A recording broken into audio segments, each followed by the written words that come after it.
I fell in love with pediatrics because kids get better. You just don't always see that with adults. She's on the front lines nonstop in the hospital. What drove you to specifically the emergency portion of it? I have ADHD. Okay. Yeah. So you need quick moving. Quick moving. I never even dreamed of making content. This entire thing was just a complete accident. What makes you good at this? I don't know. One of the most interesting cases that I have had to date. What's the scariest thing that can happen at a barbecue? Do not use grill brushes with metal wires. I have another related story. This is rough. I don't know if we can handle this. This is a medical podcast, so this is all safe. Right. There's a kid that's eating a sandwich from a local joint. He suddenly starts to cry and complain that his throat hurts, like something is sticking in his throat. So they took him to the OR and they did a scope. Are you ready for this? Okay, is it a toothpick? No.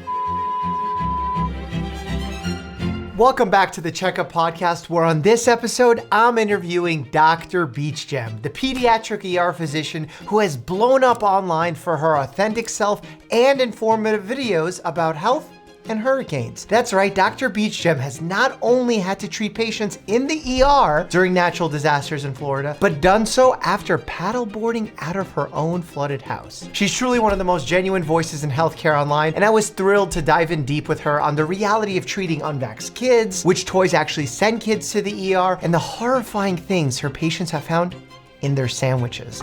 Let's get to it, and huge thanks to Microsoft Dragon Copilot for sponsoring this video. Practicing pediatric medicine is really hard. True or false? True. But I think medicine in general is hard. Okay. I personally prefer pediatrics to adult medicine, honestly. Interesting. Why? The kids are just better. Sorry, no offense. But Yeah. You don't ever feel that when you have a pediatric patient, you also have multiple patients with the parents? Oh yeah, you do. You definitely have multiple. But I think the thing that's different is that everyone's goal is the same. Okay. Everyone's goal is to get the kid feeling better. Right. And so I don't really, to me, it doesn't feel like multiple patients because the goal for everyone there is to do the same thing. It's let's get you better. You never have the struggle, because something that I've experienced is I'm treating the child, maybe not in the ER, maybe as an outpatient, and the parents have different expectations of what they believe should be done based on something they've read online, sometimes based on misinformation. How do you handle that? I think it is really important, especially in the emergency department, to set expectations early in the visit. And sometimes you can tell when they come in with certain expectations, whether they're verbal about it or whether you can kind of tell by the way that they're asking questions or talking. In the emergency center, we don't order a lot of send out genetic tests, and we don't do we don't do routine MRIs, right? For example. And I've had patients come in that say, I need an MRI of my knee. I think I have a meniscus tear or something like that. And that's just not something that we do in the ER. We don't have access to an MRI table that's being used for all of those outpatient studies that are maybe sedated. And so I think it's really important to walk in the room, have the conversation, listen to what the patient's saying. And sometimes we have to set expectations. I'm not going to be able to do an MRI for you today. Let's talk about, I can get you outpatient ortho set up. I can get you some pain control, some crutches. What else can I do for you? But, an MRI is not something that we're going to be able to manage. So setting expectations early in the visit is so important before we get down the road or, whatever. Just talking about what I'm able to do and what I'm not able to do. Yeah, that requires a very high level communication skill set. Is that what having that drove you to falling in love with pediatrics? I fell in love with pediatrics because kids get better. And that's something that I noticed. Usually quickly, too. Quickly, right. And They're so resilient. Yeah. We see kids in really bad accidents and they have full recovery. And you just don't always see that with adults. I think a lot of the conditions are more chronic. And when they are injured, a lot of times they carry those limitations with them for the rest of their life. So kids get better. It's so fun to watch them get better, too. And they're fun. I color. I blow bubbles on shift. We have a blast. And so I think I can play. We have a facility dog. Wow, okay. And the kids are going to get better. Most of the time, kids get better. And so I think that there's that aspect of it that we don't see in adult medicine all the time. And what drove you to specifically the emergency portion of it? I have ADHD. Okay. Yeah. So you need quick moving. Quick moving. Okay. Yeah, all right. So I had a couple qualifications for a job. I wanted to wear scrubs. I was like, I will not be dressing up the rest of my life.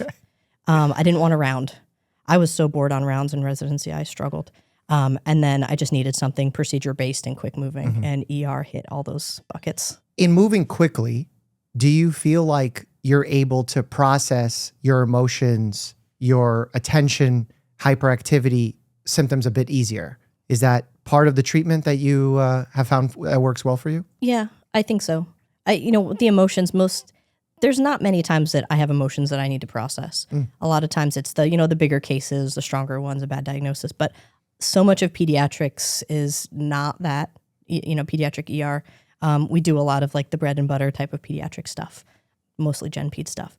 But the quick moving, it fits with the ADHD, and I don't even have to medicate most of the time just because there's so much adrenaline in the ER. And what is your shift schedule look like? Are you working every day, 3 shifts a week? What's the general? Flip a coin, I might be working that day. Like there is no consistency to my schedule. It's completely inconsistent. I work on average 12 or 13 shifts a month. And then I work anywhere from early shifts to late shifts to overnights to the urgent care section. And I could work 13 days in a row, or I could work every other day. It's completely random. Yeah. Do you work for a hospital system, or are you subcontracted by an employee group?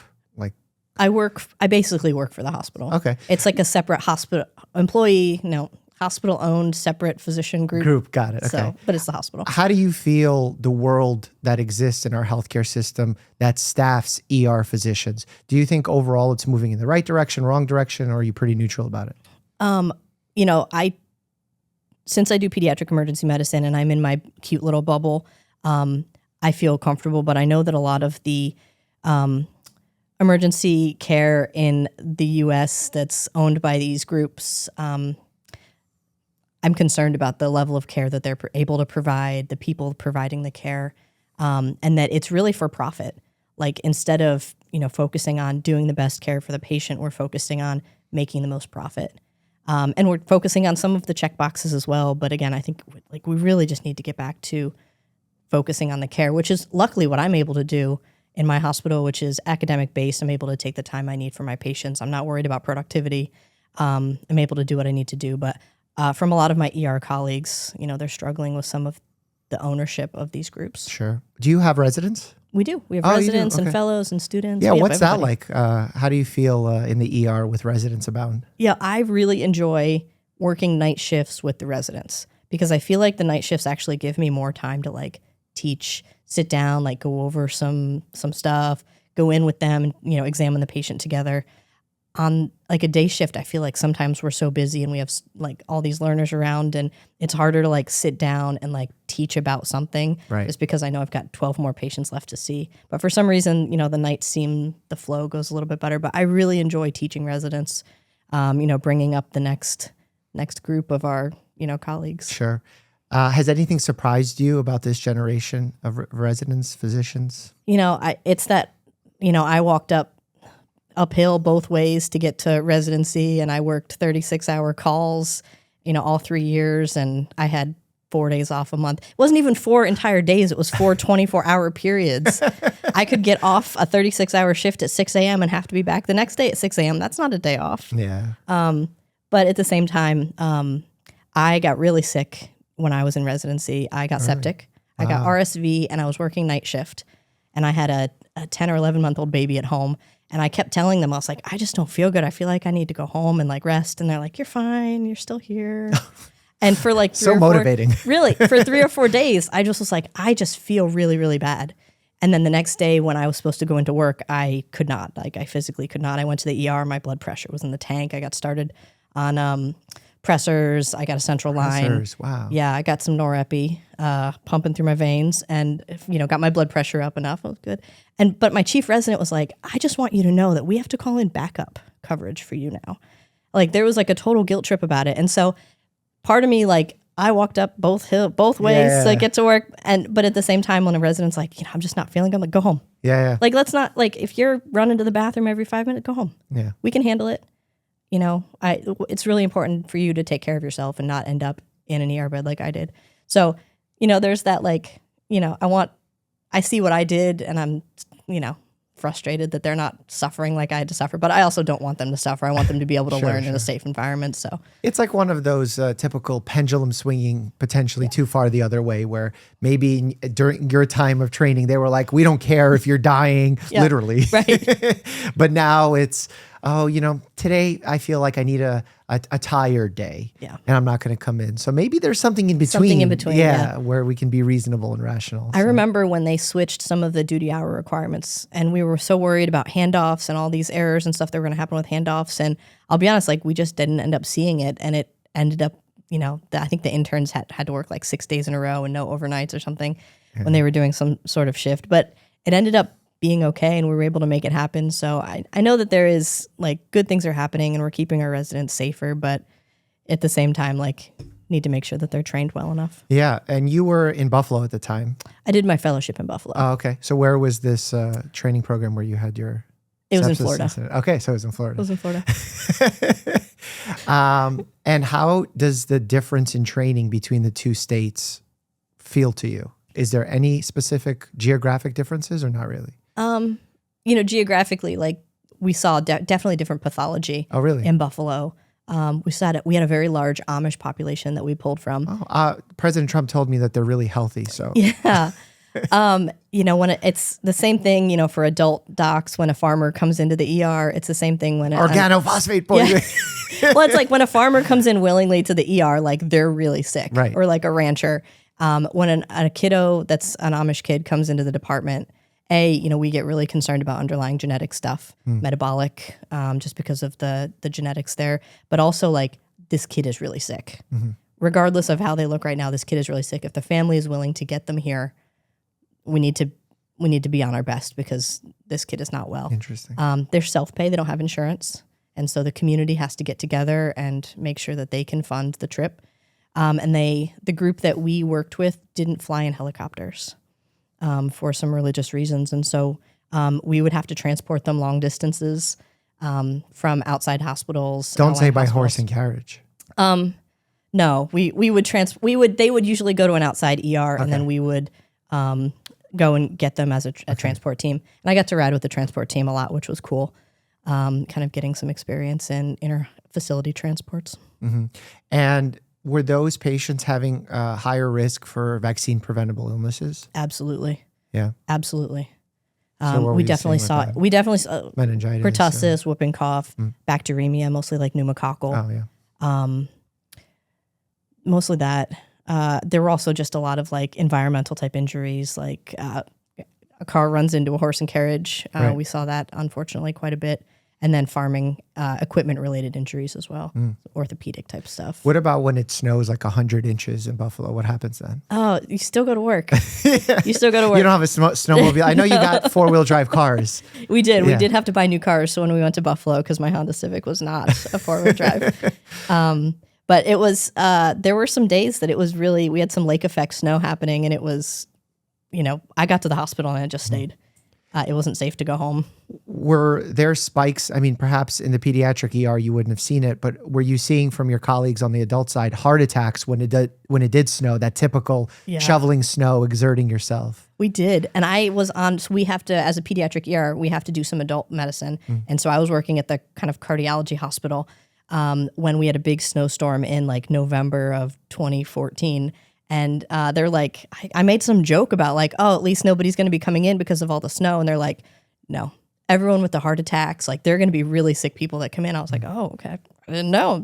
I'm sorry. Yeah. They were really serious about it. And we saw a ton of angina, chest pain, heart attacks, some really not great stuff that shift. When does, I know it's different group to group, practitioner to practitioner. What is the cutoff for when you should no longer be seeing a pediatric physician? That's a great question. In general, most pediatric facilities are either 18 or 21. So our hospital goes up to, we see patients until they turn 21. There are some exceptions for certain patients on, if they have congenital heart disease or if they have, a certain type of cancer that's already been managed. But for the most part, under 21 years of age, happy to see anybody. That being said, if you have an adult problem and you're 20, 18 and up, you can go to an adult facility as well. Sure. There's some crossover in care there. Makes sense. Yeah. In working in Buffalo, did you become a huge NFL fan? I'm a big football fan in general. I started fantasy football when I was in medical school. Okay. And I win a lot. But I didn't win this year, but I was close. Okay.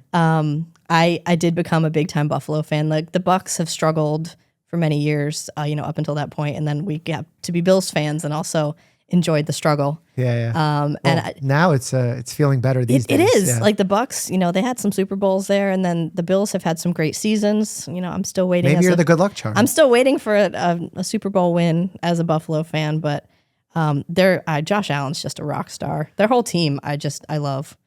Yeah, for sure. When you're working in the pediatric ER, are there certain cases that you get excited about treating and teaching about? What gets you like really amped up? It sounds silly, but I think everyone loves a good nursemaid's elbow. So a nursemaid's elbow is the radius gets pulled out of the little cartilage ring, and we just do this little maneuver to help get it back in. But the kids look like they have a broken arm. They're acting like they have a broken arm. And I don't even need to do an x-ray. I can just doop. They cry for a second. I come back in 5 minutes with a popsicle and they're waving it all around. And, the parents think I'm a magician. So it's this really cool feeling like I'm fixing them.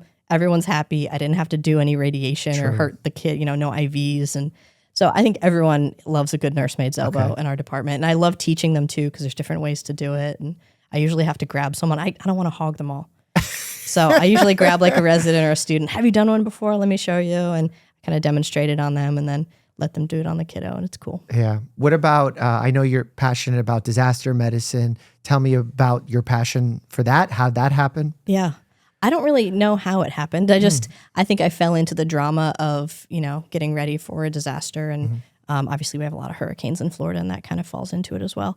But I think it is so important that we're prepared to take care of kids in disasters, because a lot of hospitals have disaster plans that just don't include kids. Wow. Kids are a fifth of the population, and an afterthought in these afterthought in a lot of these things. And a lot of hospitals may or may not have the equipment ready.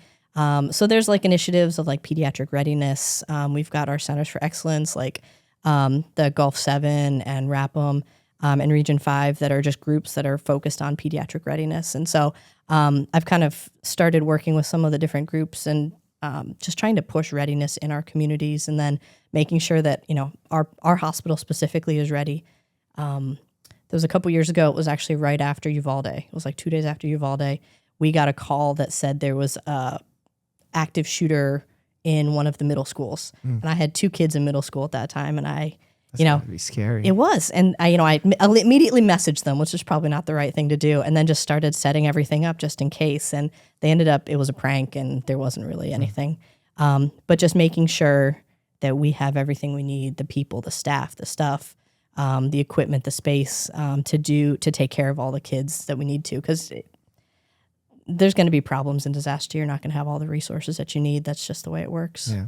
And speaking of weather-related disasters, you've had one of your own. Care to share that story? Yeah. I've actually had several of my own, unfortunately. So we live in a pretty flood-prone area. When we bought our house, we bought it without seeing it because we were living in Buffalo and moving down. And it turns out it's pretty low-lying. So we had a small flood in 2020 with Tropical Storm Ada.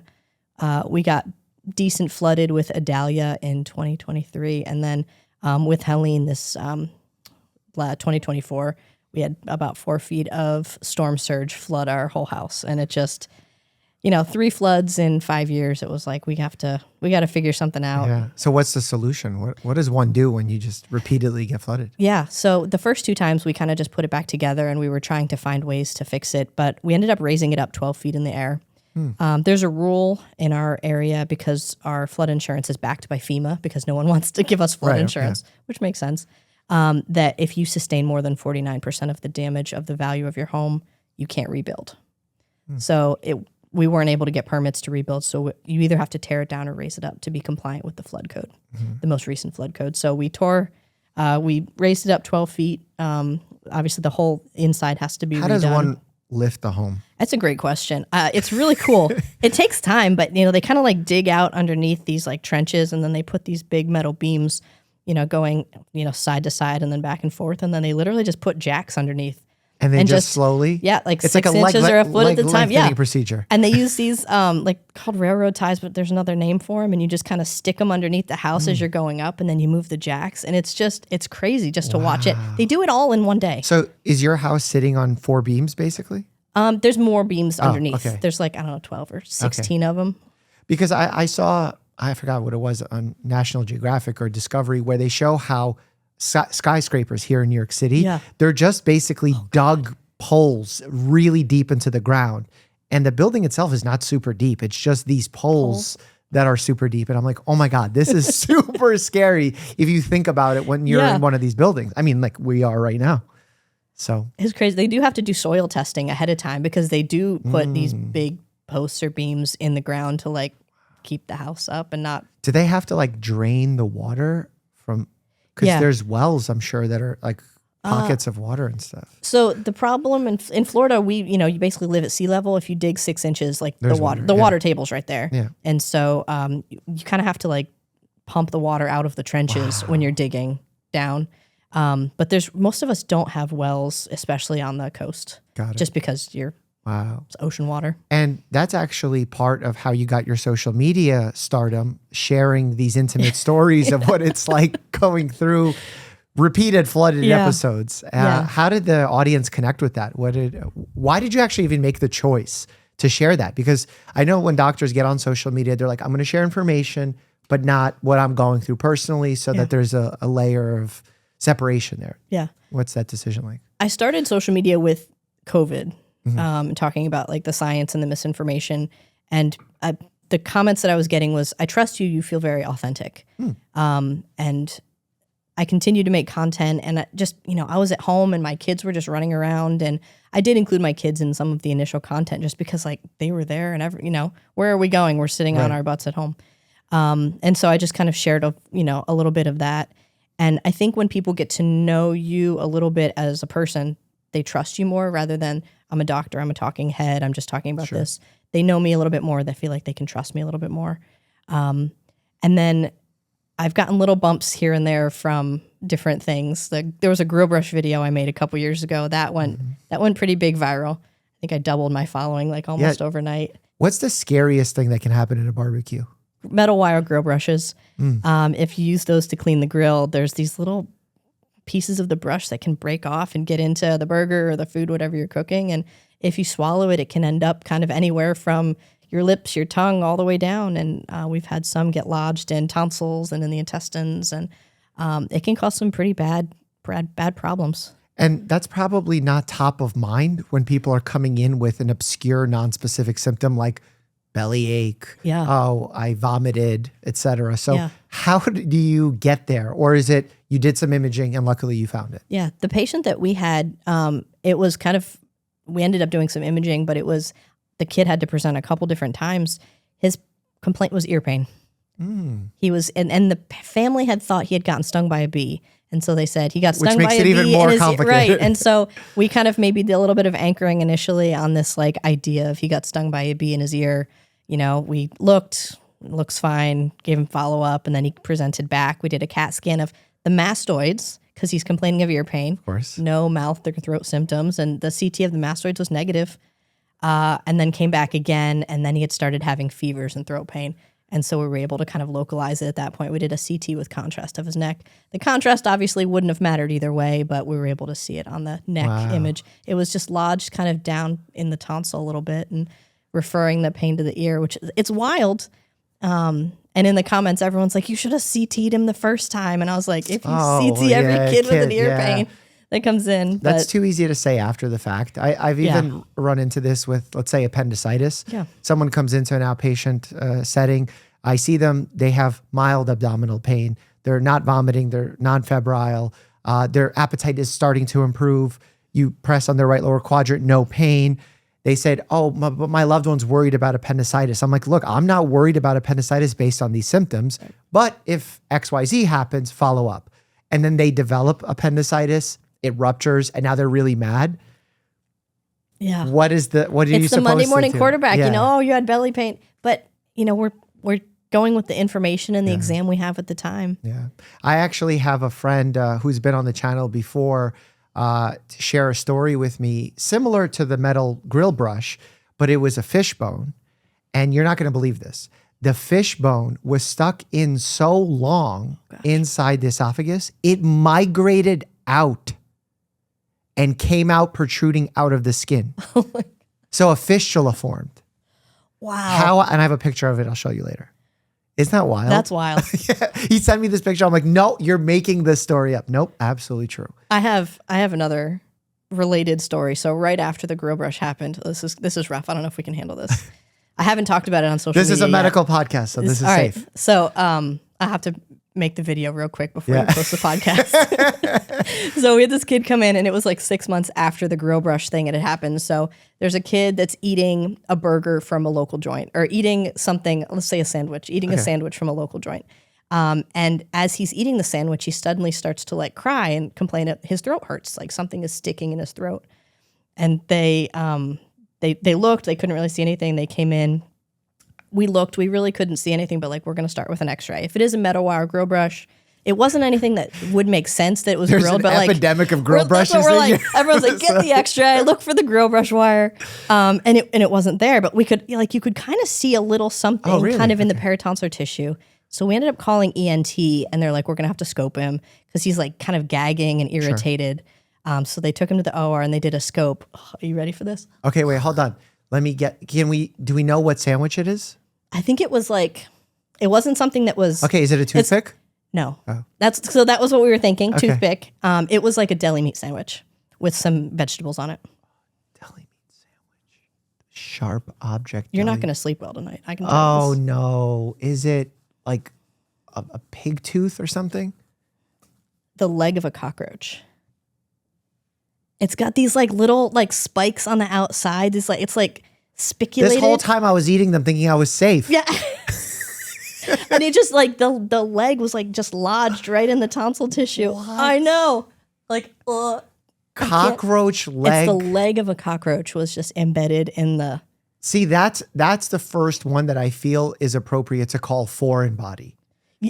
When we say metal grill brush, doesn't seem very foreign. Right. This is foreign. This is foreign. Yeah. And it was a body part, so it was foreign body part. That's like have you seen the book? It's called like Weird ICD-10 Codes. I've Googled some. Oh, you have? There's one called Bit by Orca. Oh God. And I think that's the title of the book. And I'm like, hold on a second. In what part of the WHO ICD-10 classification are orcas biting people that we need a code for? Yeah. Yeah. Like trying to code for like a kid getting hit by a car, like, you know. Oh my God, even those. And it's like in past. 4-wheel drive sport utility vehicle. Train, like pedestrian struck by a non-traffic accident. Like, what are we, can we just. I don't know. I don't know what the benefit of getting that, I guess for record keeping, but then read the note. I don't know. Yeah, I don't know. Yeah, those are really rough. Wow, I can't believe you had a foreign body cockroach. Yeah, it was rough. It was, I still don't sleep well at night thinking about it. Zooming back to residency, because it seems like you bring on unique cases. Anything unique that happened to you during residency or fellowship that sticks out in your mind? Oh, I had a lot of crazy cases. I think probably the best one was a kiddo that presented with like stroke-like symptoms, abnormal speech and weird movements, and we were trying to figure everything out. And we had this really, really smart infectious disease doctor. And so we did all the imaging, and then the kid, I don't remember, they spiked a fever. They had a rash or something.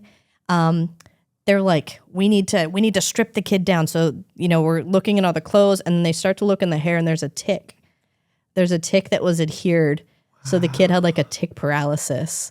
And we took the tick off, and the kid had a recovery like within a couple days completely. I don't even know what tick paralysis is. Yeah, you can get bit by a tick, and then as long as the tick is on you, you can continue to have persistent symptoms. And you know, obviously kids are weird and they do weird things. They don't read the book and know what they're supposed to do. But you know, once you take the tick off, the symptoms can improve. And so It was just knowing that we had to look for it, and it was. Wow. But he knew, like, just you have to talking explore. on the phone. He was like, I had an idea, and he came and he was just like, But was he looking for the tick, or he was just looking for the tick? Oh, yeah. He wow. didn't tell us he was looking for the tick, and and then when he found it, he was like, there it is. Told you. Wow. That's like some house level. Yeah, it was cool. Yeah. Well, speaking of house, are you a fan of any medical dramas? I mean, obviously, besides the Pitt. We're going to say that. Yeah, the Pitt, yes. But anything pre-Pitt? Pre-Pitt. Scrubs was incredible. Okay. It was an incredible show. Sure. I love Grey's Anatomy, but more for the drama. Right. And now that we're in Pitt season, obviously we get to hang out at the Pitt premiere, which was so awesome. cool. That was really cool. How nice is everyone, first of all? Yeah, that was... you're expecting like, I don't know, I think I was expecting Hollywood, like snooty right? celebrities, but everyone was like so cool. Like Patrick Ball was like, oh, hey, like, how are you? And I was like, you don't even know me. And he's like, I'm so happy you're here. Yeah, I have yet, in doing the social media thing for like a decade now, you're going to some of these things sometimes. No one has ever been as nice as the crew of the people on the Pitt. They were so cool. Unbelievable, actually. When you first watched it, did you watch it already knowing that this was going to be an accurate show? Or did you start watching and go, whoa, this is good? I think I watched it very early, like the first, I think only like 1 or 2 episodes had come out. So the hype hadn't really started yet. Yep. And so one person had said, I think it's a pretty accurate show. Like, let me know what you think. And so I was like, oh, I'll go watch it.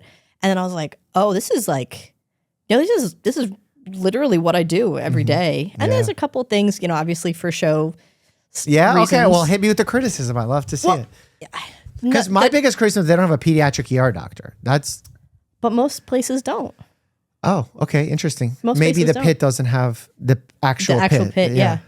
But still, I would love to see the representation. Call me. Yeah. So I think, one of the most obvious is the charting. I spend quite a bit of my time, sitting at the computer, putting the orders in. But then doing how the do you show that on a show without putting the audience to sleep? Right. And that's 100% the reason why they don't show them sitting and charting. And they do a little bit here and there, but, makes sense. Yeah. And I love that in the first season, the administrator came down and was like, oh, you need to improve satisfaction. I'm like, so real all day long. We have this whole committee that works on it, yes. I think that there are a couple little things like representation wise of like the respiratory therapists. Like we work very closely hand in hand with our RTs. They're helping managing nebs and vents and that kind of thing, helping, if I'm intubating, like they're handing me supplies. So I think there's a couple like things like respiratory therapy. Obviously they had great representation of social work, which I thought was awesome. Child life, it's not a pediatric ER, but I would love to see like some child life representation because what they do is so important. And the fact that parents don't know about them, I think, is a criminal. Yeah. To walk into an ER and be like, hey, is there a child life person who could help me with, an IV placement in my kiddo? So showing that, I think, would help my heart feel better. But really, what they do is just so accurate to what I do on a daily basis. Yeah, the core of it is so realistic and valuable.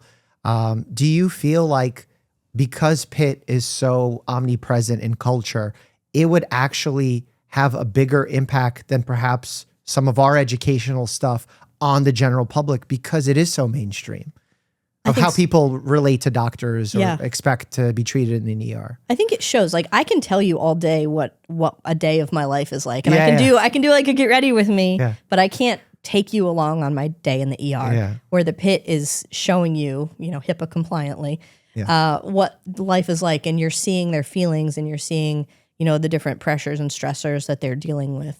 And I think they do it in an entertaining way that's really fun and just holds your attention. I think they do a really great job at it. Yeah. I'd love to make a call officially on this podcast with you to get either HBO or SNL or whoever it is to put some money behind shooting one episode or half an episode with only medical influencers as Pitt characters. That would be really entertaining. How fun would that be? That would be really fun. Even if it's just on SNL. Yeah, that's what I'm saying. Like, or if they want to just put it on YouTube to promote the show. Yeah. That would be cool. We all collab post it. Maybe I need to start funding. We need to. I'll throw in. Let's do it. We got to hit up one of the execs, Scott or someone, and say like, hey, can we borrow the set? And I know it's ridiculous, but can we borrow the set? I know you have Screen Actors Guild rules and all that, but can we borrow the set? Just in between seasons. Yeah, exactly. In between seasons. Since there's going to be a 4, I'm assuming. That would be so fun. After season 3, we'll write it. Yeah. After season 3 is finished filming, because I know they haven't even started yet, then we'll go. God, which character would you want? Ooh, this is tough. Who would you play on the Pit? Maybe Trinity Santos. Okay. Yeah. Yeah, what drives you to that? I think she's just like, she's got that adrenaline seeking, like, let's go, like, I'm going to go do this, like, and just like that. I want to do it. I want to get the procedure. I want to do the stuff. I think I have some of the male characteristics probably of like the, a little spectrum-y. Got a hint of the autism. She's my favorite character on the show. I love her. And I also feel bad. I'm not fully caught up on second season because when I watched them on YouTube is my first time seeing them, and with the exception of the premiere that we got to see. So far I've seen her get really hurt and assaulted, which makes me sad. And knowing that she has to go to this deposition when she's like the nicest character, and I feel so bad. Yeah, she's so like sweet. We need to save her. I want to hold her hand and just be like, we're gonna be okay. I want to go to the Renaissance Fair with her. Like that would be a good time. Yeah, it would be good. Okay, so the Pit is there. The Pit's doing a good job trying to educate the world about the struggles that we face in healthcare. But do you see that the world has changed in the last few years with increasing distrust of not just perhaps providers, but also specific treatments, vaccinations? What's been your experience with that? Yeah, 100%. And I'd say it's probably been growing even before like the pandemic. I think the big shift was obvious during that time. And I think there's 2 parts of it. I think people are looking things up themselves and asking questions. And I love that. I want our patients to be educated and informed. And like, I want to be a resource to like have that conversation. I think the trouble comes when people already have kind of made up their decision based on information that's not necessarily correct or sometimes accurately interpreted. And especially when it comes to kids, like it gets a little challenging sometimes because, obviously we have vaccines and we have things like if you have a newborn with a fever and, you and I know how serious that is and the risk for serious bacterial infections, bacteria in the bloodstream, urinary tract infections, meningitis. And so we follow these standard treatment protocols, and families a lot of times now are refusing the workup. They're refusing blood work or a lumbar puncture, things that we have data and evidence and, kind of risk ratios to show that the risk of having bacteria in your bloodstream is really high. And, these are the things that we should do. So I think we're seeing a lot of the kind of distrust and making up their mind about things, without maybe having all the nuance or the information. And it's made our job challenging. Yeah. Not just challenging. I'm curious if you have a specific example of a child who potentially was hurt by the decisions made based on misinformation. Yeah. We see more and more vaccine preventable illnesses. And we're starting to see some pneumococcal bacteremia. So obviously pneumococcal bacteremia is a really serious, we vaccinate against it. You can have, strep pneumo in the bloodstream. You can also have like ear infections and pneumonia. And when we started vaccinating against it, the numbers started to plummet, but we're starting to see them grow again, mostly unvaccinated kids. And some of these kids, unfortunately, are really sick. Yeah. And it can be very challenging. We also, and I made a video about it a while back. I had a kiddo that came in that had a cough, really, really, really bad cough. And the mom was really worried about the kiddo. And I heard the cough and I knew immediately it was pertussis. And I talked to the mom about, I think he's got whooping cough. And, right now he's okay. I don't think we need to admit he's, keeping fluids down. He's not in any distress. And she's like, well, how do I sleep at night? You're probably not gonna for a while because this is gonna be a couple months potentially even that he's gonna be doing this almost constantly. And she made a joke about, I guess I did this to myself. I was, yeah. That's why I think it's valuable. Perhaps you could tell the audience if a child comes in with, let's say, a fever, not feeling well and fever, how does your workup as an ER physician change when you know the child has not gotten vaccines? Yeah. Especially in kiddos under 3, the risk of serious bacterial infection like meningitis or bacteria in the bloodstream, mostly the bacteria in the bloodstream is higher. And so if a kid comes in that hasn't received vaccines or is significantly delayed, hasn't received like the first couple, especially of like pneumococcal or Haemophilus influenza B Hib, I want a blood culture. I want a blood culture and a CBC. If the white count's elevated, we get concerned of, potentially that we do need to give a dose of something like a ceftriaxone, potentially admit to the hospital. We have to be more worried about sepsis. If that kiddo has a headache and neck pain, then we also have to be concerned about meningitis. And if a kid has a simple febrile seizure and they're not vaccinated, like we also have to have a higher threshold to think about meningitis.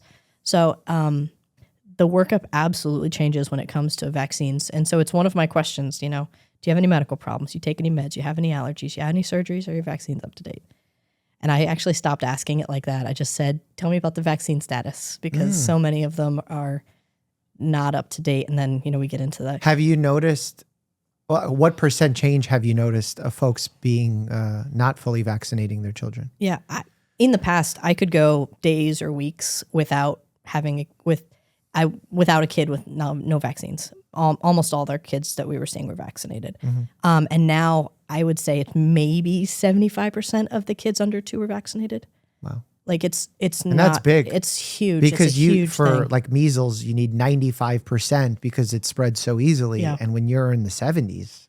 And what we're seeing, the data that we have for the MMR is for kids that are entering kindergarten in the United States. And we've already started to see that number drop. But I think in the next maybe 2 or 3 years, we're going to see that really plummet, unfortunately, unless people start kind of taking this information seriously, taking this measles outbreak that we're having right now in South Carolina seriously, because it's really contagious. For patients who are skeptical of vaccines, the medical industry, what's your approach? How do you handle that situation? I love skepticism. Like, let's talk about it. Like, what questions do you have? Like, let's have a conversation about it. I think that the problem is people have already made up their minds. And when you've already made up your mind, you're not open to hearing the new information. You're not open to having a conversation. You're not open to asking questions about it. And so that's where a lot of people are. They've already made up their decision. They're not changing their mind. We're like, let's just talk about it. Like, what kind of questions do you have? What are your concerns? Like, ask. If we're going to Have you had successes doing that? Most people are not open to talking about it. Wow. And, I have had patients that when I've had the conversations about, your kid doesn't have any vaccines, they have a fever, I'm concerned about, like, these things, bacteria in the bloodstream and meningitis and things. And they start asking questions. Oh, what vaccine prevents that? And don't always know that, like, these vaccines prevent against these certain things.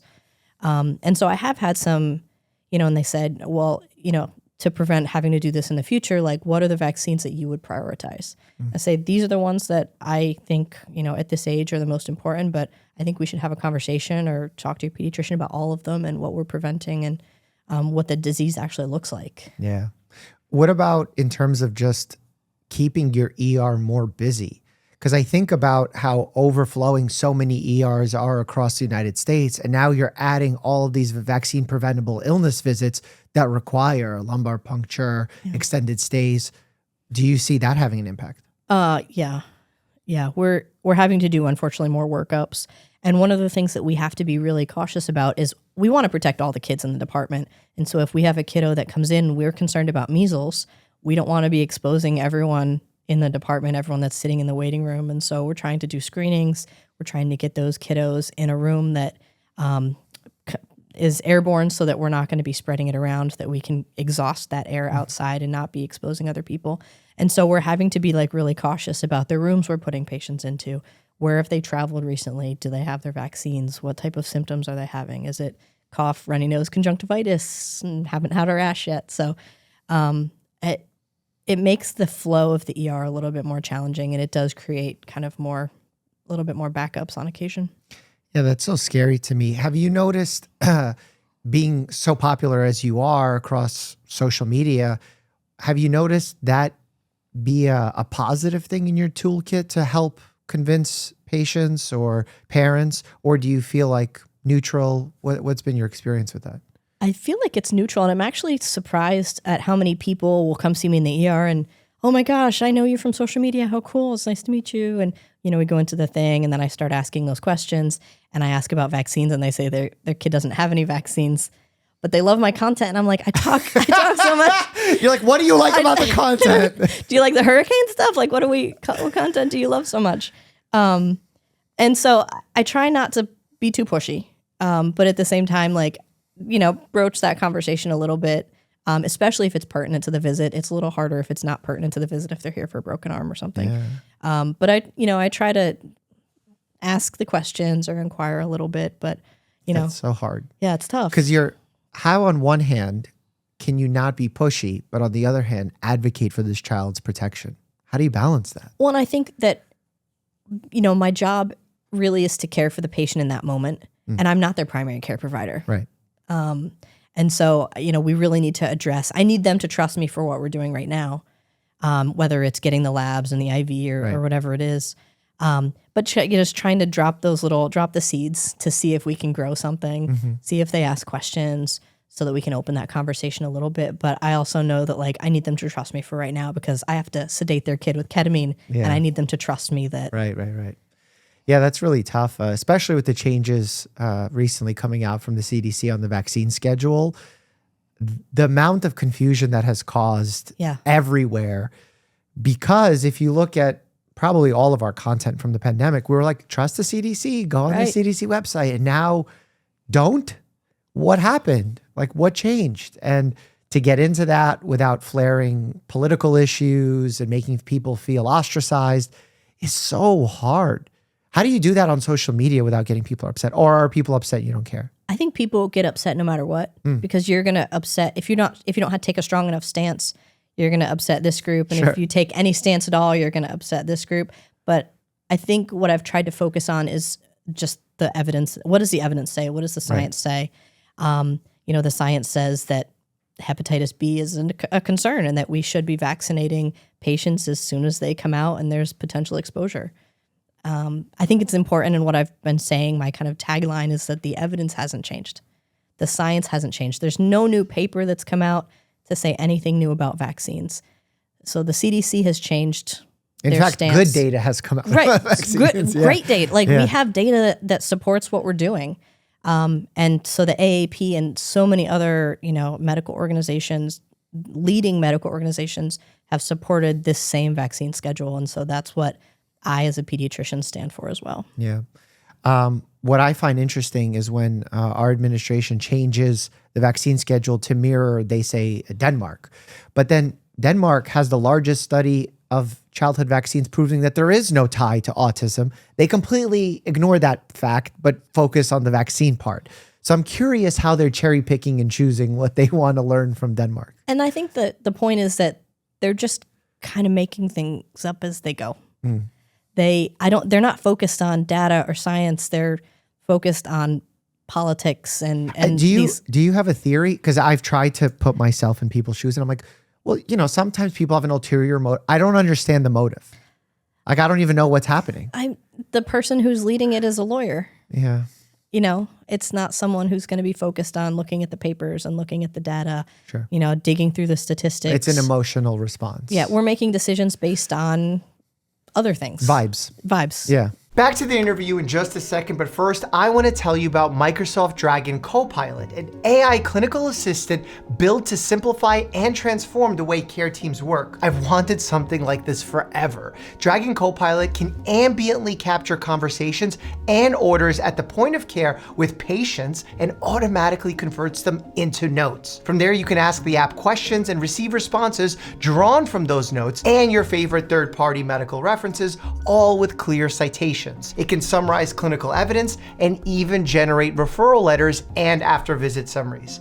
Doctors hate being face-to-face with a computer. We much prefer to be face-to-face with our patients. This can help you do that. And it's not just for family medicine doctors. Dragon Copilot is customizable for a variety of medical professionals and specialties, whether they be nurses or radiologists. Not only does it help keep your data safe, but Dragon Copilot also supports you in meeting the ever-evolving world of regulatory guidelines. And believe me, that's a real headache.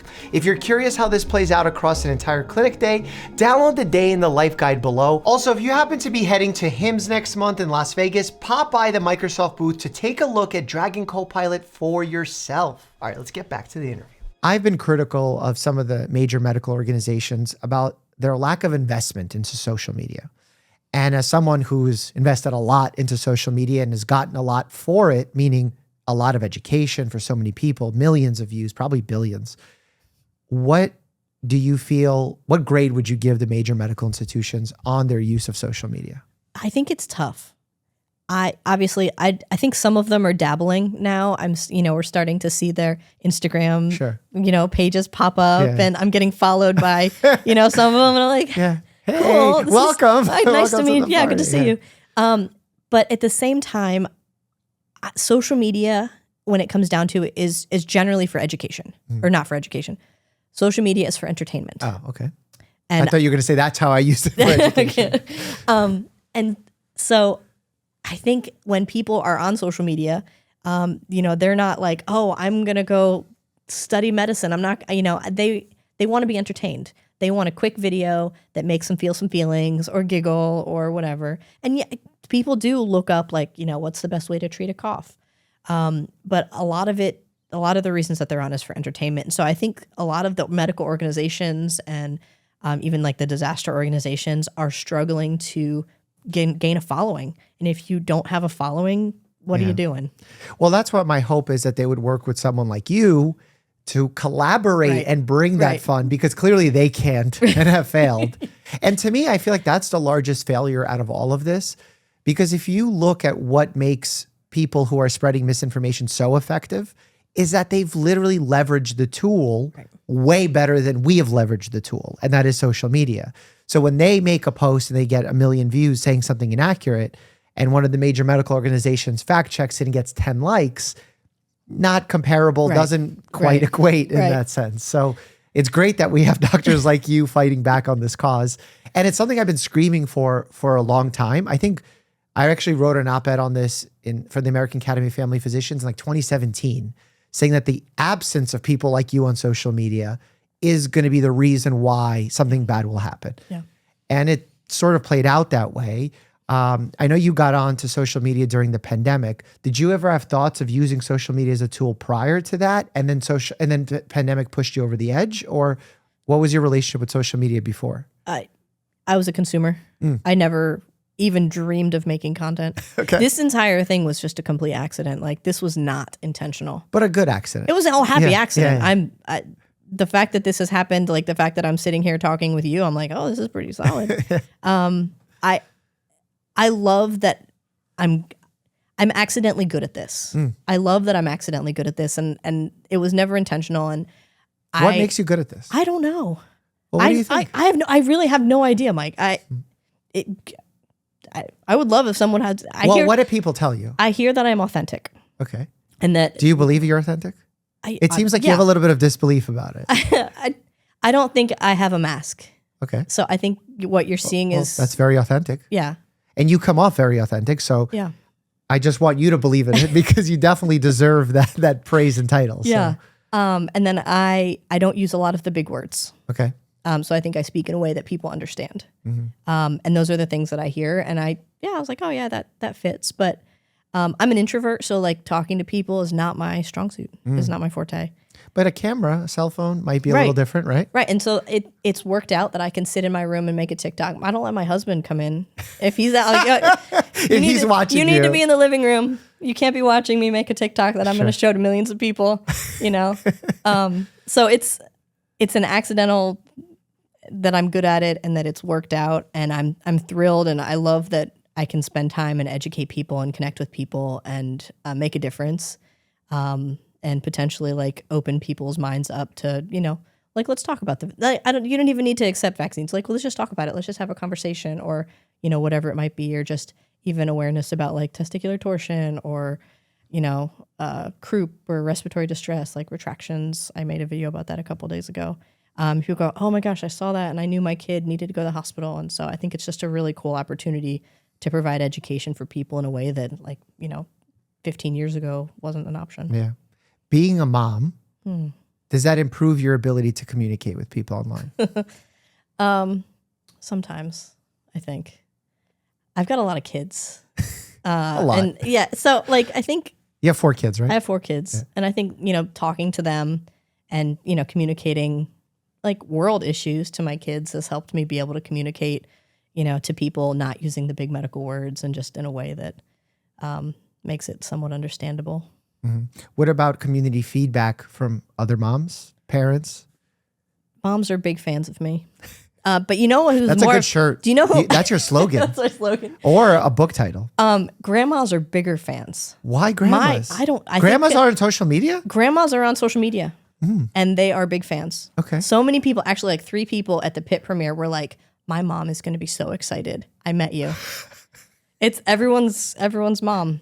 Wow. Yeah. 97% of my followers are women. Okay. Probably similar. Well, you know what's funny? When I first started on social media, especially Instagram, I started under this BuzzFeed moniker and People Magazine stuff. So it was very superficial. At that point, my following was 80% female. So in this demographic split on Instagram specifically. Now on YouTube, we're 60% male. Oh, that's impressive. And Instagram is now leveling out to 70-30, 65-35. So it's interesting It is. to see the transition of how these things change because the algorithms have gotten smarter for good and bad. So it's interesting to see that evolution of it all. Where do you want to take it from where it is now? I don't know. I think the good and the bad of social media is that, I'm always one video away from being canceled. One bad take from just everyone going, nope, she's done. Do you think that could happen though? I think it's possible. But Yeah? I don't know. It's a concern I share all the time as well.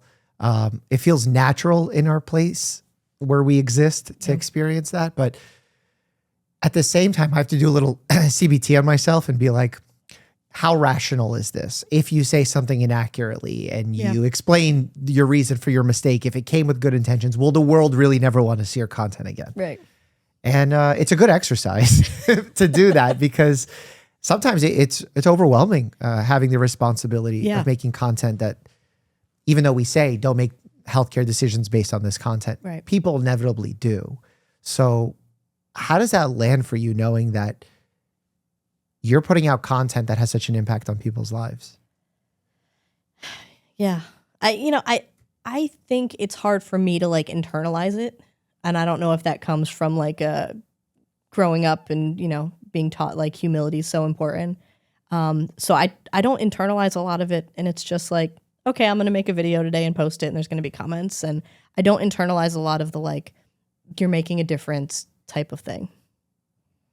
What would allow you to internalize it more? I don't know if I can. Completely. We're just here talking When a little kid runs up to you and hugs you and says, thank you for all that you've done. A parent comes up to you and says, I found a metal grill brush inside my child's throat because of you. Doesn't pull at the heartstrings at all? Feels good, and I can have that moment of feeling good. And then I go back to being just myself and not the Dr. Beachgem, who makes the videos. And I'm just, me So are those two different people? Those are no, I wouldn't say they're two different people, but Dr. Beachgem, talks on my phone and makes videos and posts and then I go out and I make, I don't make dinner, my husband does, but I go out and we eat dinner and we spend time together as a family and we play games. And that's, I feel like that I don't have to be on, I can just, being on, you have to sure. Turn it up a little bit. Turn it up a little bit, but it's still me. Yeah. Do you get feedback, emails, testimonials? What's some interesting ones you've gotten? Oh, I've made there's kind of 2 videos that stick out. And one of them is I made a video about diagnosing a friend's kid with new onset type 1 diabetes. He was in DKA in car circle at the school. Car circles like pickup? Pickup, yeah, Okay. at pickup. Non-parent. Yeah, all of us parents would stand under a tree, like we would park and then walk up and pick up the kids, and mom was talking, and she was just dropping all of the symptoms of type 1 diabetes. He's been drinking a lot. He's losing weight. He's really tired. And I was like, I'd like to smell him. And I smelled him, and he smelled like ketones. I'm a hyper smeller. I can smell ketones from a mile away. And I said, you need to go to the ER. And I've talked about that pretty much every year in November for Diabetes Awareness Month. And so many people have said, I diagnosed my niece, my friend, my kid, my student, because of the symptoms, and I smelled them. And, I think that there have been a lot of kids that have probably been picked up earlier because of the awareness of those videos. And those videos perform, pretty well. I usually get quite a few views. And then the other one, on social media, you make, online mutuals. And one of the kiddos that I talked about was a kiddo that was having morning vomiting and headaches and not acting appropriately, and ended up getting diagnosed with a brain tumor. And so I talked about some of the symptoms on a video, and then I've gotten a couple emails of, I saw your video, and then I realized, my kid's been waking up with headaches in the morning, and so they ended up getting the imaging and had, a mass or something going on. So those two videos, I feel like, and I've made a couple of those videos a couple times, have made a difference and helped kids get diagnosed sooner. And I think those are probably, things like that are more impactful than some of the other content that I've made. Yeah, what I find is when you're sitting speaking to a camera, in some ways it's easier. In some ways it's harder because it's a little awkward to fill dead air and essentially act like you're talking to someone. But what you miss out on are those responses. Yeah. And when you get them in real life, it kind of pushes you to keep doing what you're doing. Yeah. Because when we're practicing in our respective, hospital areas, we are feeling the improvements, as you noted. Kids get better quickly. Right. Because I'm family medicine, I have that continuity, so I could see the improvement in their lives. That gives me that reassurance to keep going. With social media, you don't always get that feedback. Right. And we use likes and views in lieu of that to some degree, but it's not the same. No. It's not the same as hearing that one story where you change someone's life and you're like, wow, I got to take some time and zoom out and realize that there is a reason why this is important to do, because you are going far above what you're supposed to do as a pediatric ER physician. It's hard enough as a job as it exists today, but you're doing that and you're continuing to do the work once you get home at a scale that's having huge impact. Yeah. You have to let yourself at some point feel that. Yeah. It's hard to explain. It's just one of those like, okay, and just keep going kind of thing. Well, nonetheless, I want to thank you for doing that because I truly want more physicians to see the value in this. Right. And part of them seeing and hearing the stories that you've been told will hopefully motivate future physicians to do it better than us. To be like, Beachgem and Dr. Mike, like they did it okay, but I'm going to do it better than them. And they can do something truly special that can have a worldly impact. So I'm excited about future generations making use of social media. What's your relationship like with the healthcare system as a patient? Oh, I think I'm not one that's above the challenges of dealing with the healthcare system as a patient. And I think it helps me understand what our patients are going through. Yeah. Having to deal with that. Creates another level of empathy. Yeah. Yeah. When they come in and they say, I've been trying this for so long and I just can't get anywhere. And I'm like, all right, well, let's see what we can do to take those next steps. Because I know the struggle. Yeah. What's been that struggle? So I wasn't even that recently, I started having some symptoms with my right breast. Are we allowed to talk about breasts? Okay. We don't set the rules, so if YouTube bans us, they ban us. All right. So my right side, and I started a couple years ago, and I went through like a partial workup. My doctor was very concerned initially about the symptoms, and she wrote me a stat mammogram, and I went to try to get a stat mammogram, and it turns out that a stat mammogram does not exist. So they were able to schedule the ultrasound, but the mammogram was going to be in like 4 to 6 weeks. Diagnostic, not screening. Diagnostic, not screening. Which I've gotten in trouble for before. Right, because I was symptomatic, and it was going to be quite a bit of time. And I was kind of freaked out. My doctor was kind of freaked out. And so I ended up, tapping into a local pediatrician or physician moms group. And I just said, does anyone who does breast radiology have any openings? And somebody had an opening later in the week. So I had to drive, it's probably an hour and a half, almost 2 hours away for a 7:30 appointment. But, I was happy to have the appointment. It was an opening. I didn't take anybody else's appointment. Got it done. Pretty reassuring. And then I had knee surgery. The floods happened. Life happened. Oh, my God. And then I kind of went back and repeated the workup because we didn't have any answers. The symptoms were back. And I was having, it's a weird symptom. I was having like black discharge, which, it's alarming. Of course. Alarming, yeah. And there's a chance there that it could be something that's more concerning, like a malignancy. And so I went through the ultrasound and the mammogram that we got scheduled reasonably quickly, and then wanted to do like something called a ductogram where they, kind of inject dye into that duct just to see what it is. And I had the doctor wasn't able to express the discharge, and because it was sterile, they wouldn't let me touch the area. And then kind of came off the table. They said, we'll circle back next time you're having the discharge. And I was like, I'm active, like I can show you. And I did. And they were like, well, don't worry about it. Follow up. Just, and this doesn't seem like a common symptom. No. And they, I'm right here. I can show you and it was a very frustrating moment. And I almost felt like they didn't believe me, maybe. Like, we're on the same team. Like, I'm one of you guys. You don't even need to be one of them.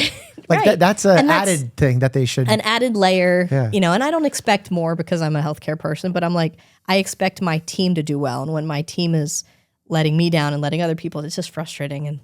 And so I just, in that moment, I felt, and I was already, I think I worked till like 4 a.m. and then woke up at 7 for this. And so I was exhausted and hungry, and it was just not a wonderful day. And I ended up finding another, a breast surgeon actually, who was wonderful. And we went through the data and the recommendations for people who are having the symptom. And the next test wasn't even a ductogram. It's actually to excise the duct, which I had done 2 weeks ago. And to excise the duct completely, or for biopsy purposes? Both. Both. Okay. So you're taking it, you're not going to have that symptom anymore. And you're making sure that there's no malignancy. Diagnostic and therapeutic all in one. Diagnostic and therapeutic. Okay. And so I had that 2 weeks ago. And the reason I'm able to travel is because I'm on medical leave, technically, which is wonderful. I feel great. And the biopsy, everything came back benign, which I feel great about. And now, interesting. We don't have to worry about this situation Was anymore. the diagnosis ever placed? We got pathology back. Oh, okay. It was kind of like a chronic inflammation. Oh, got it. So nothing specific. Nothing, non-specific, basically. Inflammatory changes. Yeah. Great. Yeah. Which, I guess, great to hear in one way, but annoying. Like, we went through this for 2 years. I had surgery. I had all these procedures. I'm sure you looked this up. What was in the differential for having black discharge? So, but a benign papilloma is probably one of the more common. Ductectasia is also something, but then you can also have, malignancies associated with that. And a lot of times it's black because it's old blood. And so obviously when you have bloody discharge, there's malignancy is in the differential as well. Wow. So that probably didn't reassure you of our healthcare system much, that you had to fight to get care at this level. Yeah. It was frustrating and just, feeling like dismissed and not believed. And I think, when you feel that for the healthcare system and the people that are supposed to be helping you, it's just like, I just want to throw in the towel. I don't even want to do this anymore. And when I came out of that visit, I made a video and I was just like, I don't want to do this anymore. I'm done. I'm sick of it. I don't want to talk to them. I'm never coming back to this place. Like, they hurt me emotionally. I'm not coming back to this place. And granted, this facility is not a bad facility. Like, they're wonderful people. I know that they take really good care of people. And it was a bad day for them, a bad day for me. And it just didn't work, but I was not going to be walking back into that place. Yeah. It's interesting. I hear so many of these stories where patients are not believed, dismissed, cared for poorly. And a lot of times the people who fall victim to misinformation are those same group of people. And, in my content, what I strive to do, and I'm curious how you deal with this, is say like, that's not what's supposed to happen. So doctors should do X, Y, and Z, and they should care about you. And the people who are critical are like, but that doesn't happen in a lot of cases. So the fact that you're this nice doctor saying these nice things online and it doesn't match my reality, what should I do? And I'm like, good question. It's tough. Yeah. It's tough. And there are so many doctors with so many ways of communicating. And one of the issues that I've seen in kind of just differences in patients is, I can have an idea. Oh, you have this symptom.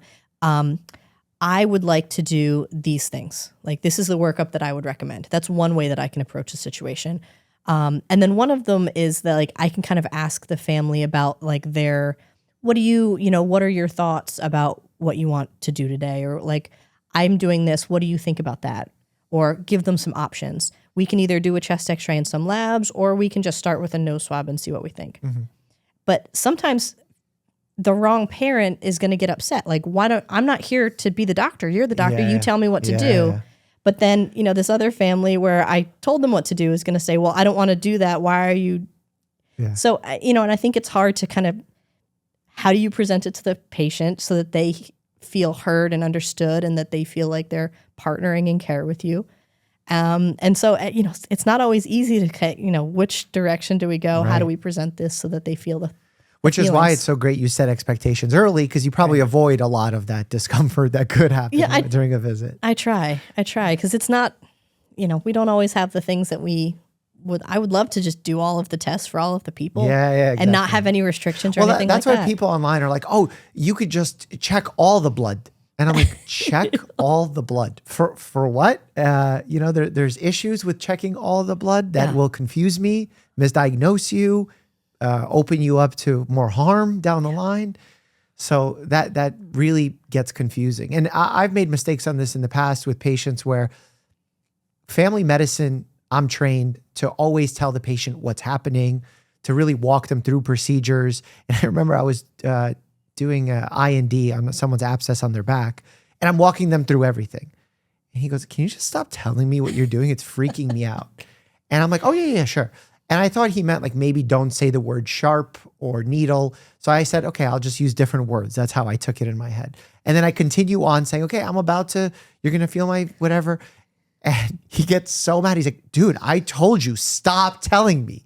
And the funny thing is, like, I'm trying to go out of my way to be a good doctor, like I'm trained, but that's not the patient's experience. The patient's like, this guy doesn't even want to listen to me. So it's funny how good intentions sometimes in healthcare can have bad outcomes. Right. Yeah. So that's a funny story. In your experience in treating patients, especially patients who can decompensate quite quickly, does that ever take a mental toll? Oh, of course. Yeah. How do you deal with that? So, on shift, it's hard to kind of deal with it. And there are certain times that, like, if there's a bad diagnosis or if there's a patient that, passes away or something like that, I have to step away. I have to compose myself, wash my face in the bathroom, get a cry out real quick. So that does happen. Oh, yeah, absolutely. That's not a medical drama thing. No, like, and we're human when it comes down to it. Like, I'm a doctor, but I'm a human first. And I have emotions, especially, seeing a parent lose their kid, that sucks. But at the same time, I have a waiting room full of people that I have to prevent any of them from going through the same thing. So I take a moment, get what I need out, wash my face, go check the board, and go see the next patient. And a lot of times those next patients are not happy because they've been waiting a bit. And so you have to kind of like pull those emotions down, get yourself right, and go do what you have to do. And I have a scenic route that I can take for the way home. Okay. Windows down, radio up, just Are let you the finding feelings yourself out. taking that more often? In pediatrics, we do pretty well. We don't have as many, we're able to save a lot more than an adult medicine. So I don't have to take it that much, luckily. But I do sometimes, unfortunately. What are your colleagues like? Oh, they're rock stars. God, I have a great group that I work with. Yeah. They're really, really cool. They're a really different bunch. They're into all kinds of different things. They're all different ages, but they're a really cool group. And I kind of feel bad sometimes because, patients will come in and some of them know where I work and they're like, oh, they kind of get disappointed that they didn't see me. And I'm like, this person's cooler than I am. Like, I know that like I'm on TikTok, but like this kid's he's a really great doctor. Like she's a rock. Like I'm solidly mediocre at my work. Like I'm not a rock star. I am solidly mediocre. But I work with a ton of people that are just competent. Use competent. You're not mediocre. Come on. I'm competent, but I'm middle of the road when it comes to like most of the stats. But like the people that I work with are just awesome. And they've just been, going through like the floods and, the pandemic and like all the things. They've just been really supportive. They're just a really, really cool crew. Yeah. What's their takeaway or what's their feedback from your social media success? I don't think they're not really impacted that much other than I think that they have to deal with the patients, being disappointed that they didn't get to see me. So I think that's probably a little bit of frustration for them, but they're just in general supportive. They're supportive. They're awesome. Sometimes they'll be like, oh, I've seen a couple of these cases this week. Like, I think you should talk about this just for some awareness, maybe so that we can prevent other kids from dealing with whatever this is. Or, hey, we've been seeing a lot of, pertussis or parapertussis or, whatever it is. And so just kind of creating some awareness. There's not a lot of pediatric emergency medicine voices, and we have some voices on social media, but there's a lot of other voices as well. And so I think, them being able to say like, hey, if I tell Megan and we talk about this, then we can, tell the world about it. Tell the world about it. Yeah, you can act as their like bullhorn, basically, which is when I started family medicine social media, I was thinking, I'm not the expert in any of these things, but I can be the family medicine doctor that spreads that message on their behalf, translate the complex specialists' opinions to the individual. And I think that's a very valuable, underrated position. Do you feel when because patients aren't making appointments with you, are you ever getting frequent flyers of people coming into the ER because they're like, oh, I know you're on this shift and I get to say hi? Generally not. Though, sometimes people will walk into triage and ask, is the TikTok doctor? Is the TikTok doctor here? Is that one doctor here? Is the TikTok doctor? Is that a lot of times they'll say the TikTok doctor or, I think it's probably a little bit more now like Facebook and stuff, but I've been on TikTok the longest. So they'll ask if I'm there. And as if they're not going to take their sick child to the ER if you're not there. Well, honey, you can wait. I know you're having trouble breathing, but the TikTok doctor's not here. I try not to, for safety reasons, I try not to advertise when I'm actually there. Sure. Like I'll post after I'm gone or something like that. Smart. So, and how did you learn to do that? Because most people that are not on social media a lot will make that mistake once or twice before. Yeah. You just proactively knew? I think there was very early, there were a couple threats that were from people that had been in the ER. I don't know how to say this HIPAA compliantly. But yeah, so there were some threats that, they could actually go through with it. Got it. And so I was like, I probably don't want to tell them when I'm working. They know where I'm working. Yeah. And so I probably just want to be a little bit cautious about that. And luckily, I think that they're probably not pediatric aged patients anymore, Nice. Okay, so that shouldn't be an issue. But, I think it was just like, all right, yeah, I probably don't want to necessarily advertise that I'm there at this point. Yeah. But also that comes with a downside as well, because if I make a post the day after I worked a night shift about working night shift, then people are like, oh, they come in. Now I can. I know she's there. She just posted about it. Okay. That's but tough. My front desk is well aware of, who I am and if I'm working or not working. And so they tend not to give it away when I am or when I'm not working. Even though you do such great work, do you get any haters or criticism? So much hate. You do? Oh, so much hate. No yes. way. Oh yeah, a lot. What, like vaccine related or like what? Anytime I talk about, anything vaccine related, even anything that like is slightly a hint political, then you get, I'm going to unfollow. Don't do politics. Politics is in medicine. Medicine's in politics. Unfortunately, public health is politics, policy. Yeah. So it's that kind of stuff mostly. Got it. Okay. Back when I was doing more COVID type stuff in that early pandemic, talking about masks and stuff, that was obviously triggering for people. Well, and I think that there's people that believed masks work and people that didn't necessarily. And so, yeah. If you had to have a magic wand and change one thing about being a doctor on social media, what would you change? Oh. I would like to be able to regulate comments better. Okay. Yeah. What did the comments impact your mood somewhat? Well, and sometimes you see somebody will make a comment that is very benign. And then there's this, the next person is kind of upset with them about this fairly benign comment because maybe they misunderstood it or something. And then there's just 44,000 comments under this one. And then they're yelling at each other about nothing. And so I'm just delete the whole thread. Yeah. Delete the thread. And so but it's hard when, it's You're hard doing to. this at scale. Yeah. Yeah, that is tough. It's interesting that negative comments will make you feel some Yes. type of way, Oh, which yeah. is natural. But then the good ones don't give you the Yeah. up. So you're off balance. you gotta find that happy equilibrium where at least the good ones will cheer you up a bit. And sometimes people will say things and I'm like, oh my gosh, that made my day. I posted a picture of, we were walking through the airport and my husband was carrying my backpack and both of our suitcases. And I took a picture from behind. What I didn't realize was that there's a table of people and all 4 people are looking right at me kind of in the background. Okay. And as we walked by, they said, oh my gosh, hey, hello, but I didn't realize when I posted the picture that I was just looking at my husband because he's cute in the picture. But so everyone in the comments is like, why is that whole table of people staring at you? And so one of the comments said, you've made it when people look at you like that table of people is looking at you. And I was just like, that makes me really happy. It makes me happy. That give me the warm and fuzzies, Yeah, that's awesome. Especially when it's for something meaningful, not just I imagine if you're a pro NBA player, you're really good and people idolize you. It's okay, cool. I'm good at my sport, but this has meaning. Yeah. This is lives being saved. It goes so much further than that. I was talking to someone about, God, I'm going to say it wrong. Ikigai. Have you heard of this Japanese principle that exists? I'm saying it probably wrong.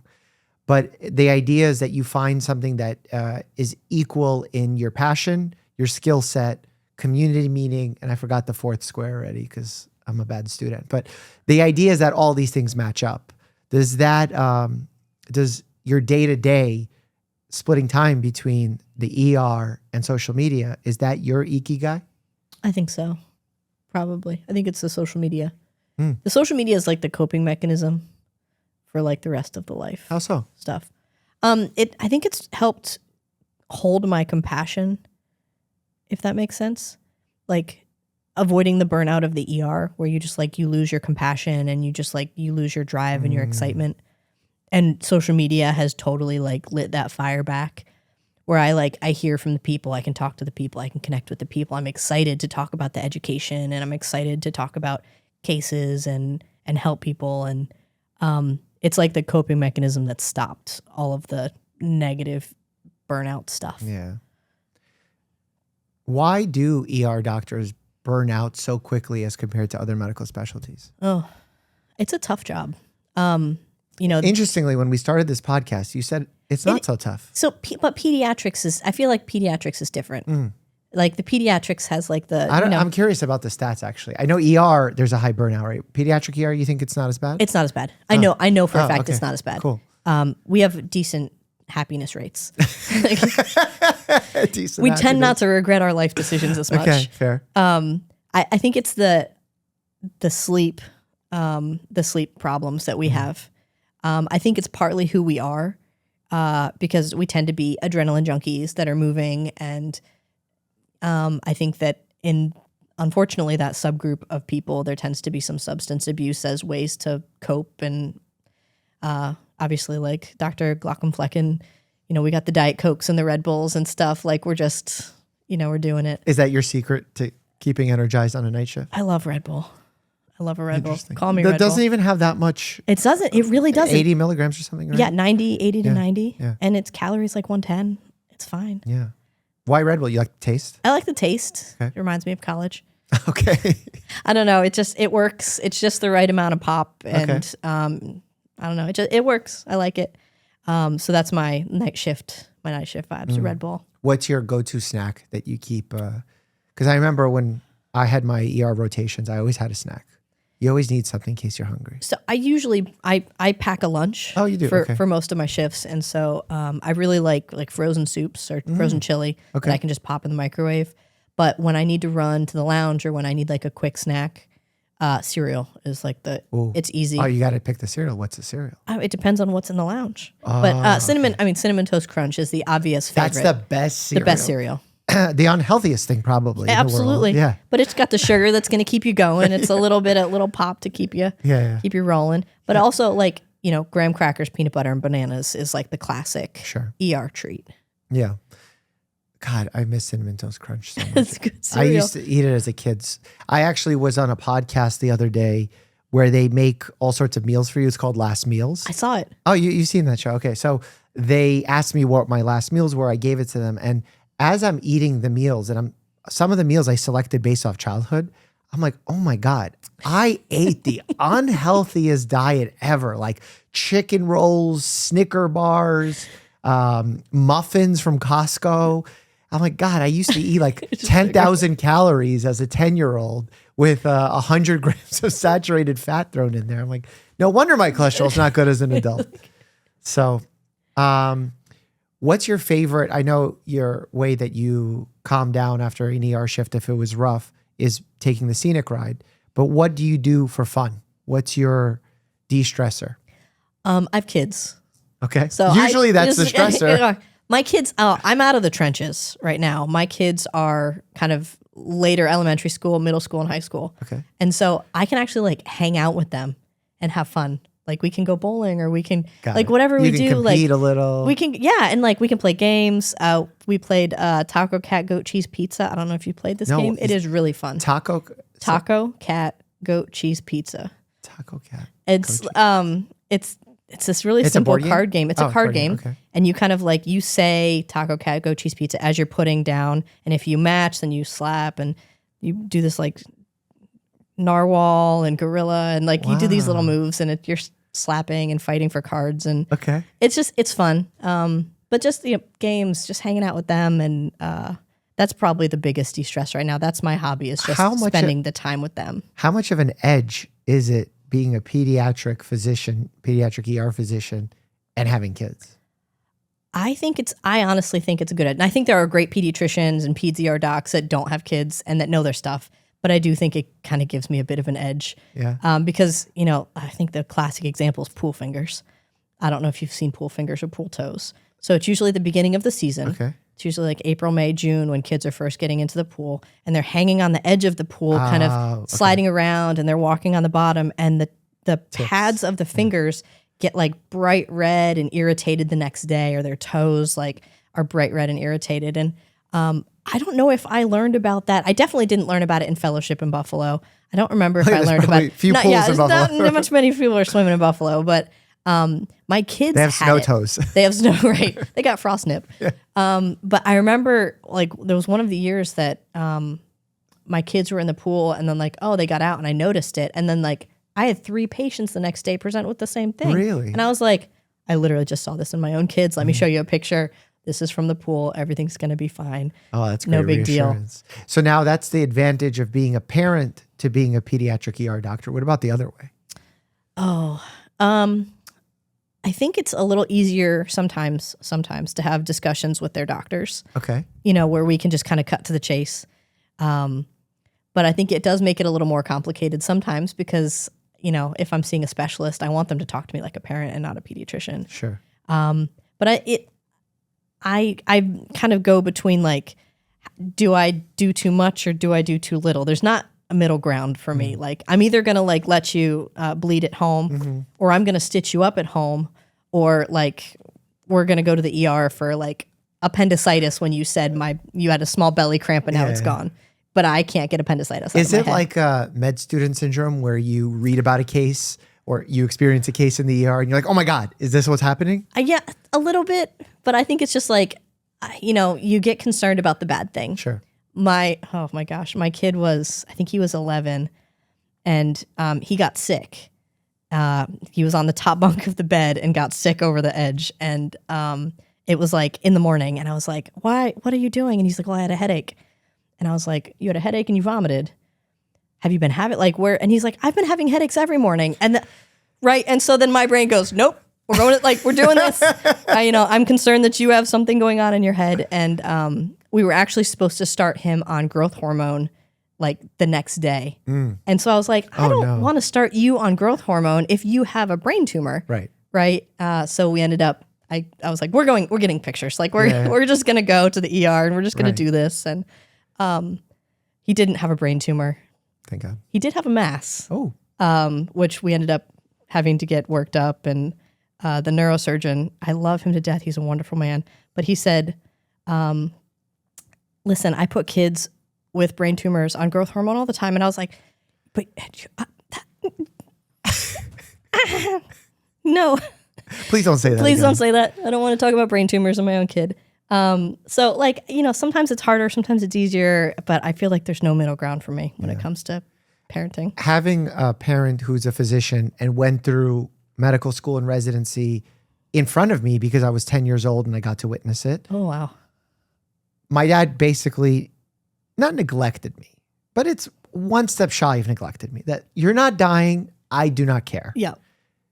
You don't experience that ever where you're like, come on, you're going to school, you're fine. Yeah, I do that a little bit. Okay. But it's usually I've assessed you and I think you're fine. Okay, got it. Okay. So you do the assessment. I will do a brief assessment. But you're not just going to be like, oh, I don't feel good, I'm staying home today. You have to prove to me that you're sick. Right. Show me the fever. Do they try and finagle that process a little bit? They know. I think they know. They know. Okay. Yeah. You're going to school. What's the most challenging thing about being a parent? I mean, I don't know. Probably all of it. All of it and none of it. Being a parent? Being a parent in general is tough. I think the constant self-doubt probably. You never know if you're doing the right thing. And even if you might have done the right thing, you're going to doubt it for your whole life. Sure. We're trying to make the decision now for the next kid down about do we start him on growth hormone? Because he has grown 0 in the last 6 months. He has literally grown 0.1 inches, has had less than half a pound of weight gain. He passed his growth hormone test. He's actually smaller than his brother who has documented growth hormone deficiency. Wow. So, and we might have to pay out of pocket. Okay. So it's because insurance. Insurance probably isn't going to, because the STIM test, he passed by 1 point. So, he probably has it, but do we do it? Do we not do it? And so we're going to go back and forth. And if I start him, if I don't start him, I'm probably going to have doubt that decision forever. We should have done this or we should have done that.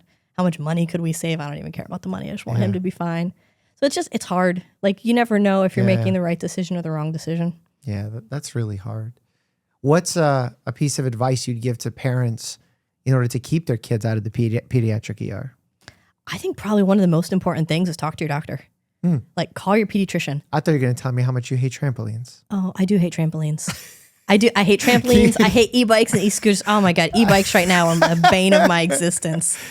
They're the worst. Are they hitting kids or are kids on them falling off? Both. Okay. And most of the time when the kids are getting hit by cars, the kids are not following kind of the rules of the road. They're, not stopping at a stop sign or whatever it might be. We do have a decent amount. I'd say more e-scooters are the falls. They're hitting the wheels are so small, they're going so fast, they're hitting a crack or a hole. But man, these injuries are rough. The trauma alerts. And just looking at the news, we've had multiple kids, pass away from scooters and e-bikes, and it's. I remember when the worst injury you'd get on one of those razor scooters is hitting your shin. Oh, those bad. Yeah, those hurt, but man, it's different now. Yeah, because these things go fast. Yeah, I was about to say. The highest class that's unmodified is 28 miles an hour. Yeah. Most bike helmets are only rated for 20. And are they wearing helmets? Most of them no. Some of them do. I'd say it's probably 80 to 90% not wearing a helmet. I mean, that end up in the ER. That's a huge majority. Yeah. Wow. So e-scooters, e-bikes, and then why trampolines? Everyone breaks their legs. Everyone breaks their legs. Well, it seems to me. You get a trampoline, you're breaking your leg. I mean, the kids that come to me, it's everyone, because they're the ones that broke it. Is there a safe trampoline? Is there a version of a trampoline where they don't? Why are they breaking their leg? Are they frail? Do you have a rickets population? No. I did see one recently.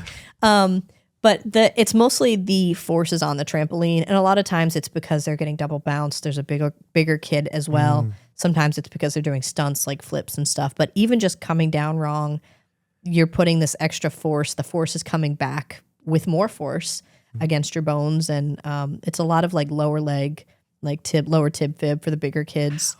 For the little kids, the like toddlers under 5, it tends to be proximal tibia.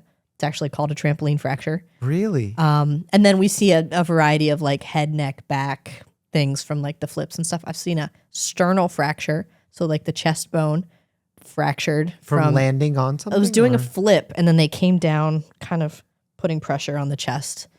Oh, from the chin? Well, it was kind of like just them just like bending. snapping. Yeah, kind of bending. Because you know what's right behind that's your heart, and so if you, it was bad. Wow. Yeah. I'm never going on a trampoline again.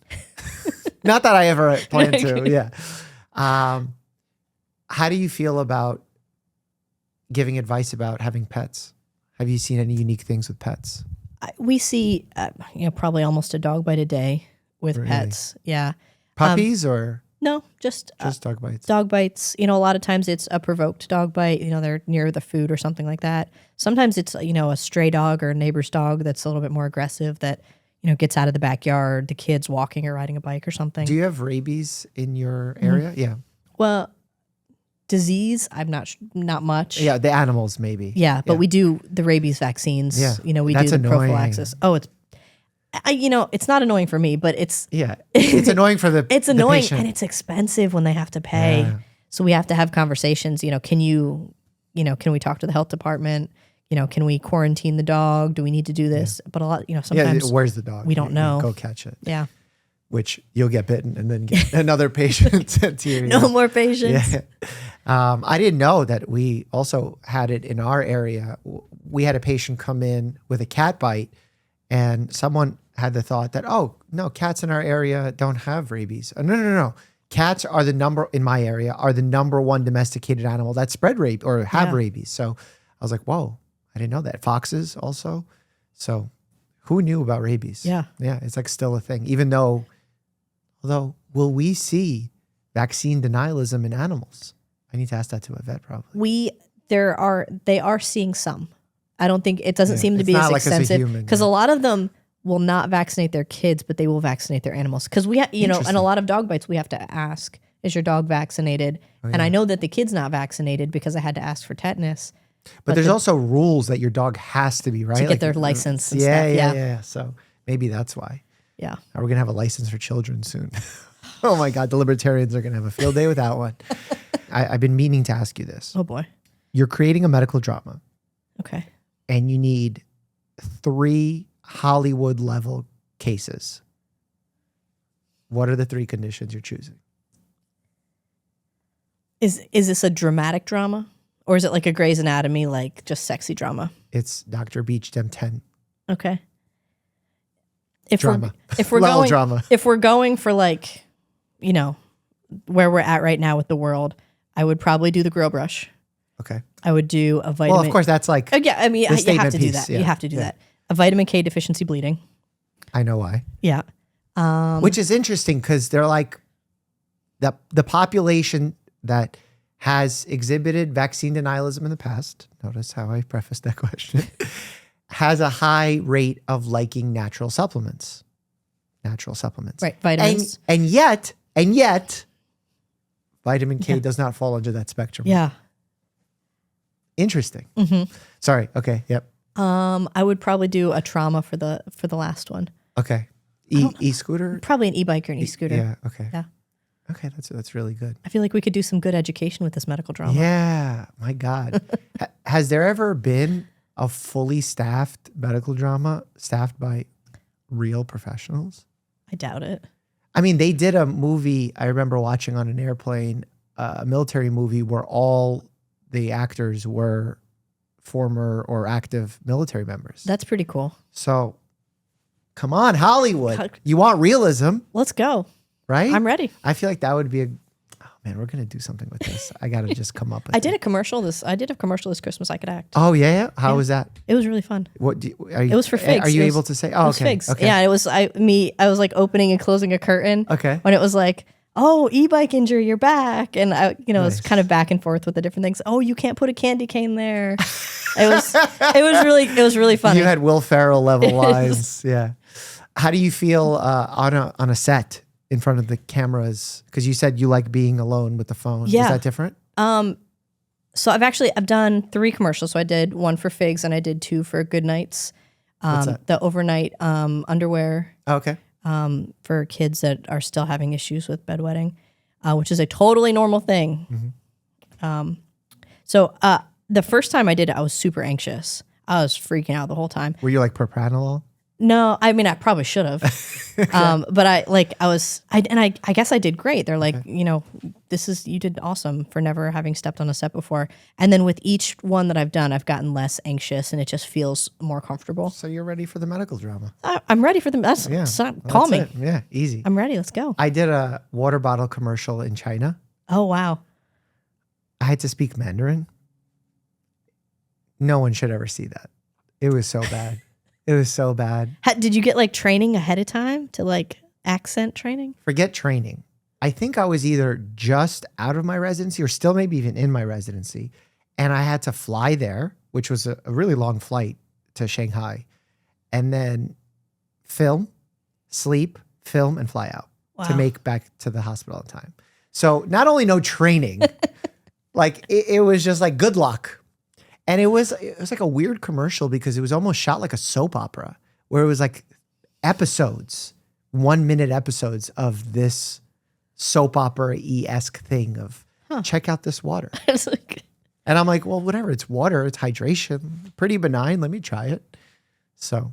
Were you in medical school when you started like social media I started type stuff, Instagram on medical school while I was in medical school, but then YouTube, I was already on my last few months of residency. Okay. Yeah. And YouTube was where I really took it more seriously. The Instagram stuff was just kind of casual. I wasn't even doing a lot of education at the time. But YouTube was where I wanted to do the majority of education. And then from there, it spread out. And that was in 2017 with Dan here. He reached out. He's like, why aren't you doing video? And I'm like, oh, I probably should. So that was a unique time to start because it gave me a little bit of repetition before pandemic hit. Yeah. Where you really needed to be present. And that was a whole new learning opportunity. So. Yeah. It changed it for a lot of people, but I think it also it was motivation for a lot of medical providers to start. It was like, I'm not doing anything else. Let's just download TikTok. Very true. And you were saying before I rudely interrupted you with the trampoline joke. What is the big takeaway for parents that you want them to know? Call your pediatrician. Okay. It is, there's a lot of times that we can avoid an ER trip, which, you might pick up a stomach bug or something in the ER waiting room. We do our best to keep them clean, but it's still dirty out there. Of course. That your pediatrician may be able to call in some Zofran and see you in the morning, or, a steroid or albuterol or whatever it might be, or they may be able to recommend the best place to go, because not all ERs are the same. Like we talked about, not all ERs have a pediatric ER doctor. And not all of them have the resources that like a pediatric ER one does. And we're following very specific evidence and science-based guidelines where if you go to an outside ER, they're going to be treating a kid like an adult. They're going to be following the adult guidelines most of the time. So the care is not the same. Kids are not small adults. So a pediatrician can be really helpful in guiding you. Do we need to go to the ER? Where should we go? Yeah. Why is it, and I'm going to give you a little complaint here, when we as family medicine doctors and are on our pediatric rotations, where we essentially function as a pediatrician alongside other residents in pediatrics, why do we always get sick on the pediatric rotation? Oh, it's tough.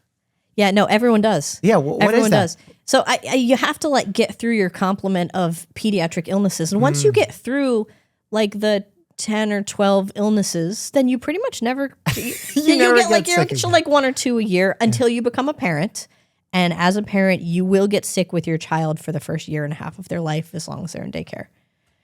And if they're not in daycare, then you'll do it when they go to kindergarten. Yeah. It's annoying though. It's the worst. Yeah. And it happens to all of the kids that come rotate with us. Every single one, right? Yeah. Yeah. The med students. Yeah. It's across the board. It's tough. And you know what's interesting? What I find myself having to tell parents when we do see a child in our practice, sometimes their child is sick, usually mildly because they're in an outpatient setting. I tell them that it's good that they're sick because it's training their immune system. And that message lands so differently for different people. Some people are like, how dare you want illness upon my child? And some people are like, oh, well, then like throw them in the mud and let them just eat the dirt, the cow manure. And I'm like, balance, homeostasis. We need a little bit of in between. What's your message when parents are overly concerned and you're like, no, this is good? I think it's important, again, to talk about the expectations. And it's almost always, they'll come in and they'll say, oh my gosh, they have been sick nonstop for the last 6 weeks. And my next question is, they started daycare 6 weeks ago, is that correct? And they look at me like, how did you know? I'm like, was it 7 weeks ago? Might have been 7 weeks ago. It's pretty close. And as a kid that's just starting daycare, that's never really been around a bunch of sick kids before, they're probably going to get sick 1 to 3 times a month, lasting 7 to 10 days each for about the first year and a half. And it might be in the wintertime, it might be 3 times. And if you 3 times for 10 days, that's all 30 days of the month. Yeah. And so it's tough. And, when they come in, we're trying to say like, were there, I know you were sick initially, then they got a little bit better, then they got a little sick again. So trying to distinguish, were these separate illnesses or was this one disease process that's been the same? So it's a little tough to distinguish and to kind of get through that. But I think it's important to set those expectations of, it's wintertime. They just started daycare. Like they're not going to have a not runny nose. Their nose is going to run constantly until March. Yeah. Well, that's a great full circle moment there where we're ending right where we started. I'm curious, where do you want people to follow along your journey? So I'm on TikTok at Beachgem10 and then YouTube, Facebook, and Instagram at Dr. Beachgem10. Cool. Yeah. And what can people expect? What does the next 10 years look like? That's a great question. Stand by. No idea. So no spoilers yet. No spoilers. I mean, hopefully we will be back in our 12-foot tall house. Okay. That is probably the most exciting thing we can anticipate in the next year. And maybe we can somehow motivate a movie studio or a Hollywood studio to do a medical drama with healthcare providers. Yeah. On the set of The Pitt. Save some money. You already have it. They're not filming right now. Let's use it. Let's go. Cool. I got some friends. We can just make it happen. Doc, thank you so much for your time. Seriously, thank you for the work that you're doing because we need more Dr. Beachgems across the globe to motivate parents, to provide that accurate information. And most importantly, even though you don't want to buy into it, from an authentic place as you do with all of your content. So thank you for that. Thank you very much. Hopefully you had fun. Click here to see some wild real-life emergency room cases. And as always, stay happy and healthy.